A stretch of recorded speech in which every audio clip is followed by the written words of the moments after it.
course, are watching STL TV. I'm Angella Sharpe, and I'm so excited to be joined by comedian Rafe Williams. Thanks for coming on the show today. Thank you for having me. Excited to be here, everybody. I gotta tell you, I have seen you in Nashville, so I didn't realize you had this St. Louis connection. How long have you been in St. Louis? So I've lived in St. Louis for about 20 years, so it's home to me. I was gonna say, that's home. That is crazy that we met at a taping for Circle TV in Nashville 2 or 3 years ago. I was gonna say 2 or 3 years ago. Yeah, with the pandemic, it feels like 10, 15 years ago. Exactly, it feels like forever ago. But now you're back in St. Louis, and you've kind of really set down some roots here. You have a show coming up at the City Winery. Yes. Wines and Punchlines. That's the name of the show. Punchlines. Nailed it. And that's on May 4th. So next Thursday. Yeah, we got a... You're headlining that. I'm headlining it. It's the first time they're doing comedy at the new Foundry, and that place is really cool. I don't know if you've been down there. I have. Yeah, it's really, really neat. So I'm excited about it. And so that's the first time they're doing comedy, so hopefully I don't blow it and ruin it for everybody. Well, you are headlining. There's a couple other acts with you, but you're the headliner, so you really have to, I guess, bring the house down, as they say. I think by that point, people will have had enough wine that my job will be easy, I hope. I'm just going to keep going by and filling up everybody's glasses till they're just drunk enough. Just drunk enough to think you're funny? Yeah. Well, I don't feel like that's what you do all the time. So let's talk about how you got into comedy in general. Sure. I grew up in Southern Illinois, down by Carbondale, and I wanted to be a comic my whole life, but you know, life gets in the way. I had a kid at a young age, had to do dad stuff, and then moved up here in 2000 and, oh, good Lord, 2003. So Southern Illinois, you really are basically from St. Louis. Yeah, Southern Illinois is not St. Louis. Right, it's definitely the metro region. Right. So, yeah, I moved up here and started doing comedy in, I want to say 2012, and haven't looked back. How does one know they're funny? That's a good question. Well, I mean, I was a class clown. There was a lot of trial and error, and then I could make my mom laugh at home. I was the oldest of 3 boys, and would put on little shows at home. You kind of know. You get an inkling if you're the funny person in your group. So. Yeah, but being the funny person in your group doesn't necessarily translate to being the funny person on stage. No, that's true. There are a lot of people who are the funny person in their group that need to get a new group because it's not as funny as they think they are. It's a pretty easy group, pretty easy group to make laugh. Yeah, absolutely. So we're kind of showing some of your characters. You also do some character work. What are some of these characters that you've been doing? Yeah, so I used to, many moons ago, there used to be a show called STL Up Late that ran on the highly coveted digital channel 4.3 My TV here in St. Louis. We were right in between reruns of The Twilight Zone and Chuck Norris's Total Gym at 1 o'clock in the morning. So a very coveted spot. I was gonna say though, I mean, The Twilight Zone, that's good stuff. Yeah, so I used to do a lot of sketch. I teach sketch comedy at the Improv Shop down in the Grove also. Right. So I do a lot of sketch characters. I do improv. I do stand-up. I'm kind of a renaissance man when it comes to comedy. So that was kind of, I had really bad stage fright when I started doing comedy, which is a great thing to have as a performer. I was gonna say, I can't imagine having stage fright if you're gonna go out there and... Yeah, so I did immersion therapy. I did every kind of comedy I could get my hands on until it became second nature, I guess. Well, that's so interesting. So you're teaching improv. You're obviously still touring. Yep. You're headlining at the City Winery. Yep. And you recently joined the Rizzuto Show in the morning on 105.7 The Point. Yes. So you've got a lot of jobs that I don't feel like the timing of all these jobs, the early morning hours at the Rizzuto Show can't work well for your traveling schedule. It is not perfect, and I hope my bosses aren't watching. I love my job. I'm going camera to camera. I'm following the green light. I'm telling you, I love my job. Yeah, it is definitely, getting up at 4 o'clock in the morning is not what we call comedian hours. Right. But it is a really fun show, and it's a great platform here in St. Louis. That show is huge, so it was really an honor for him to even ask me to audition, and then it was even more of an honor when they Do you know how they found you? Do you know how they even discovered you? Well, I was a guest. I had been on several times. I had a good relationship with them as far as promoting shows and coming on as a local comic.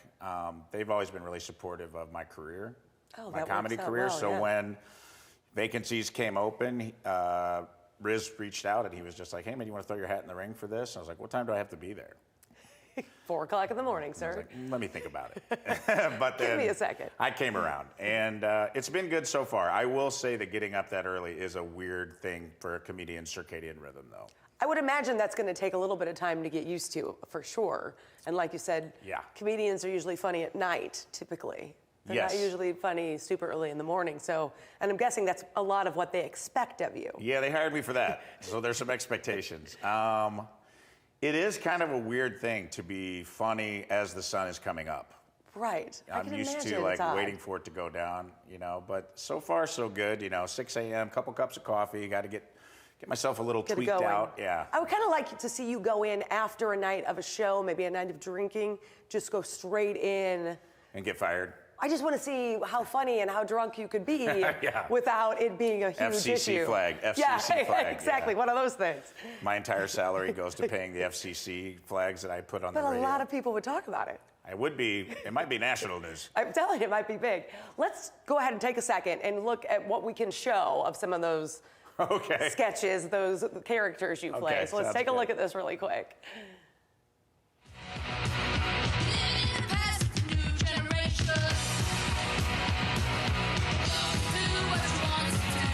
I know you just discovered the Doors because you've been scribbling "I am the Lizard King" all over everything in the building, but listen up, Mr. Mojo Rising. You're not supposed to be drinking on the street, are you? I've got a permit. Where do you get a permit to drink at? Right here. Boom. Boom. Got 2 of them. We're riding free like 2 lost leaves, drifting on the winds of time. Now, I have to know, that first woman, she's holding the Alcoholics Anonymous book, was she part of the sketch? No. She was just a random stranger on the street? Oh, yeah. Some of my best scene partners are random strangers I find on the street. I do a lot of man on the street stuff where I'll go out as a character and kind of interact with the public.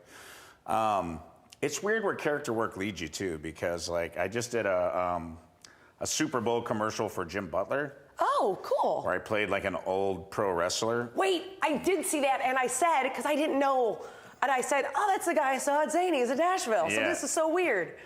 And it did so well that I am actually wrestling this Sunday at the pageant. You were kidding. As the powerhouse for Glory Pro Wrestling, which I don't know how much business I have wrestling in my 40s, but I'm going for it. My 13-year-old me is like, well, ride the storm out. This is where your character work takes you. Might as well see what happens. Yeah. So if somebody comes to the show at the City Winery, are they going to see characters? Are they going to see like more punchline jokes? No, when I perform stand-up, I'm just myself. Okay, so you're yourself. Yeah, very autobiographical. I just talk about my life and tell jokes, yeah. So are you, every time you interact with a human, are you going, oh, that was funny? That's a thing? I got like 3 things just from today, just for me and you. No, I can't. Oh, yeah. I can't be part of a. See, this is why I don't like comedians, because I don't want to be a punchline and a joke. She's in there. Stop it. No. All right. Yeah, usually you just make little mental notes if something's funny, because you can't ever trust your brain as a comic. I've learned if something strikes you as funny and you think you're gonna remember it later, you won't. So I usually jot it down in my phone or something, then I go play with it on stage later on. And then if people turn it into the Rizzuto Show in the morning, which is a very popular show. Sure. You're getting, the comedic relief in that group? Well, everybody's funny in their own way, but yeah, I mean, they definitely brought me on to sprinkle some humor in, and that's been actually a really kind of cool discovery I've made doing radio for like a month now, is that a lot of the stuff that happens on the show, or conversations we get in, because it's a lot of topical stuff, I'll be like, I bet I could take that to the... Oh, I could take it to the stand-up. So it's been kind of cool to mine that material for something that I might be able to elaborate on later, which has been really great, because that's better than sitting at home alone, staring at a blank wall, trying to figure out how to be funny. I love that. I feel like we could talk all day, but let's go through some of the places people can find you. So let's talk first about City Winery. If people haven't been there, it's an awesome venue. Yep. They've got the tables and the chairs, there's a stage, and now they're doing comedy. Yeah, they've been doing tons of live music, really cool stuff, and the Foundry's just awesome. The way that, I went there, played mini golf or whatever, and now they put in the Alamo Draft House, and so yeah, I'm excited. They're gonna bring comedy in there next Thursday, and hopefully I can bring down the house and keep the comedy movement going at City Winery. Yeah, it's right there up on your screen. Wines and Punchlines on May 4th. Doors at 6, show is at 8, and you can check out tickets and all that at the City Winery. But I know people are gonna wanna keep up with you. You're touring, you're sometimes in Nashville. Yep. You are on the Point, you're teaching. So right there is your information. I'm everywhere. Yep, check me out at I am Rafe Williams on Instagram. That's actually on all social media, so whatever your preferred. Are you on TikTok? Yes, whatever your preferred time suck is, you can find me at I am Rafe Williams. When you're on the toilet or whatever, just click on me. Does it make you a little uncomfortable knowing that people might be on the toilet? No, my humor is scrolling. specifically designed for people on toilets, so Okay, I think you'll enjoy it. wonderful. Definitely check him out. I think it's going to be a lot of fun at the City Winery, and now I'm going to have to wake up early and tune in to the point, but don't be too mean You have to to me. ask City Winery, see if I did any jokes about this interview. Okay, listen, you're not going to. No, I won't. And you're not going to be too mean to me because our worlds were weird, circling around each other. Now we finally met. It's fine. Definitely check out Rafe Williams, see what's going on with him, and keep it right here on STL TV and Experience St. Louis.